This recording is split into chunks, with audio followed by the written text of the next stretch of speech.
The Real Estate Photography Podcast is brought to you by tourbuzz.net, high-definition virtual tour and photograph hosting, now with interactive floor plans. Sign up for your free trial today. Hello and welcome to the Real Estate Photography Podcast with Mike Muriello. Today we're going to be talking about gear a little bit, but not about camera gear, more about your computer gear.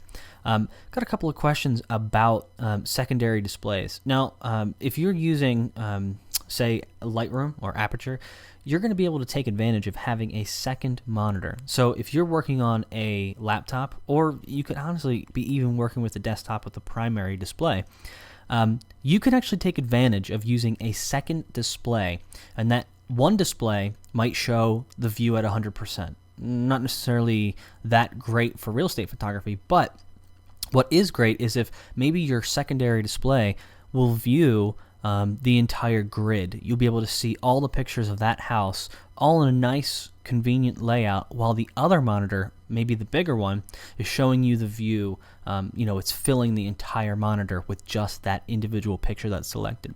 So it's kind of a gear tip that'll help your workflow out. Anyway, there's a number of things that can go wrong because when you're mixing display types, and this is all about secondary display, when you're mixing display types or different quality, you're going to get different results. You're going to be looking at something different. So I wanted to explain the variables involved in picking a secondary display.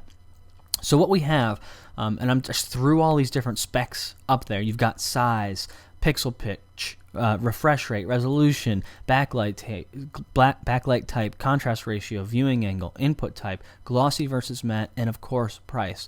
I kind of wanted to break down these various parts of the display and talk about what's the most important, what's the least important, and everything in between. So first, we have size, resolution, and pixel pitch, and these are all connected to each other. Right now, there's a huge push in the consumer market, in the consumer monitor market anyway, for this 1080 HD. They want everything to say HD, so they adhere to the resolution is actually 1920 by 1080. So it's 1920 pixels across and 1080 up and down vertical. So it's important to understand that the larger size doesn't mean it's a better monitor. If it adheres to the 1080 HD standard, it's actually the inverse. And that's because you're going to have that resolution of 1920 by 1080 on a 21.5-inch monitor, a 23-inch monitor, and a 27-inch. The size has increased, but the resolution has stayed the same. Now, if you get a higher-end display, that's maybe a 27 or 30-inch display, and I say higher-end, they're actually going to take into account that they shouldn't adhere to the 1080 standard, and they're going to increase the monitor resolution. But for the most part, if you go out and you just do some quick price shopping, you're going to see that each of those three sizes, those are the form factors at the moment, 21.5, 23, and 27, they're all going to have that 1080 standard.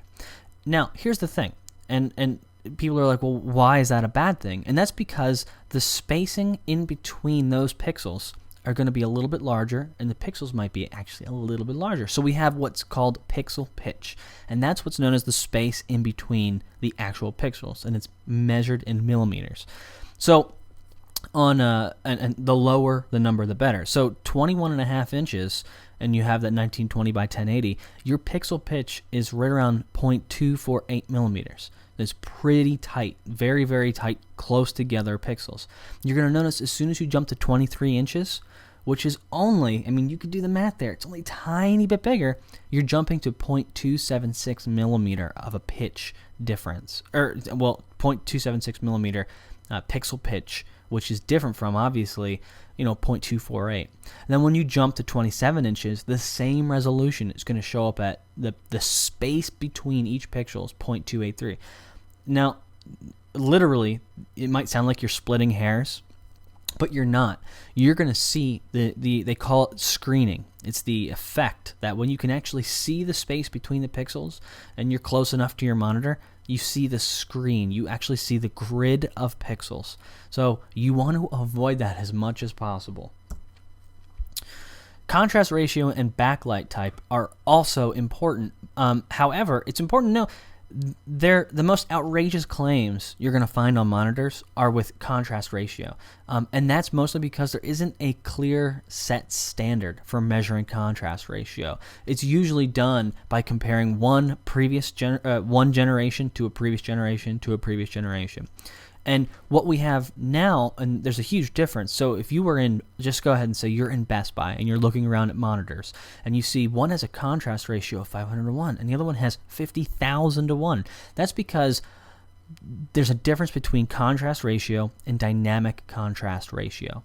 So dynamic contrast ratio is actually the more advanced type of contrast ratio where I should back that up by saying the purest form of the color black on the screen is the absence of light. So, and it's much like in photography anyway.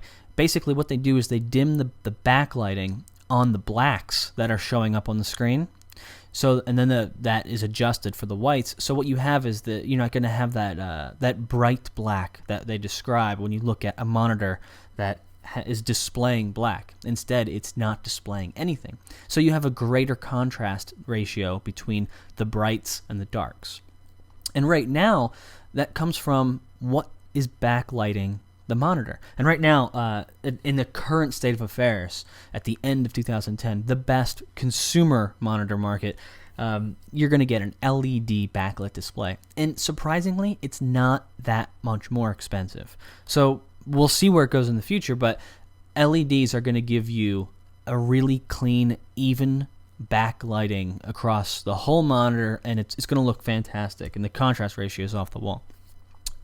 All right, refresh rate and viewing angle. I say ignore them. There was a time when you actually had to pay attention to this, because when LCD monitors came out, you probably noticed a few of your coworkers or a few of your friends were like, nope, I'm sticking with my CRT. There's no way I'm going to use that because, it doesn't refresh as quickly, or I should say it didn't.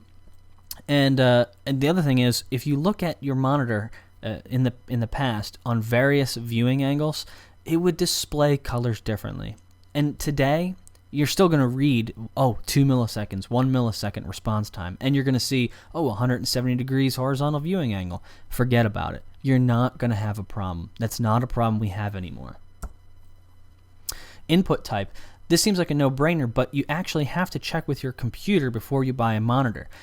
If your computer is outputting to VGA, DVI, or HDMI, it's probably one of those three, it's best to get a monitor with the input type to match that.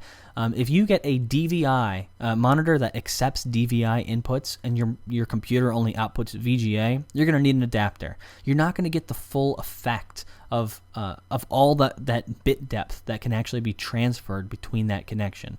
So make sure you just match it. I'm not saying that DVI is superior to HDMI or vice versa. I'm just saying match what your computer is putting out. The fewer the translation devices we have, those adapters, the better. Glossy versus matte. For photography, you're going to notice that the glossy display makes your images pop, but you have to know it's an artificial pop. So it adds this contrast that isn't really there. It boosts the whites and the darks. And you gotta realize that that's not going to be seen in print. That's not going to be seen on other monitors, and it's going to impact how you do your post-production. What kind of curves do you put on it? Where do you adjust your levels? Where are you putting your contrast adjustments? Make sure you're starting off in a neutral place. Go matte. Sometimes you might have to pay a premium to go matte display, but steer clear of the gloss. It looks great for watching movies and looking at photos, but while you're producing them, you need a neutral base. And price. I would say focus on the specs, not the price. And here's why. I said it pretty clearly this first bullet. You invest thousands of dollars in your cameras, lenses, your software. You need to make your display a priority as well. Now, supposing you have a wonderful display on your laptop, try and match that for your secondary monitor. There are many brands that make garbage, and they undercut their competitors on price. The monitor, you might think, I got a great deal. I got it for $150.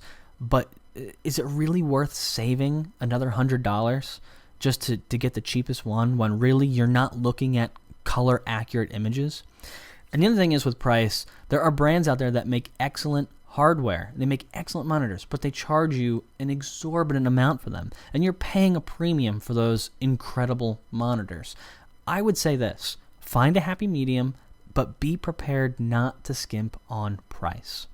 So with that, that's a quick introduction to picking out a secondary display. Thanks for listening.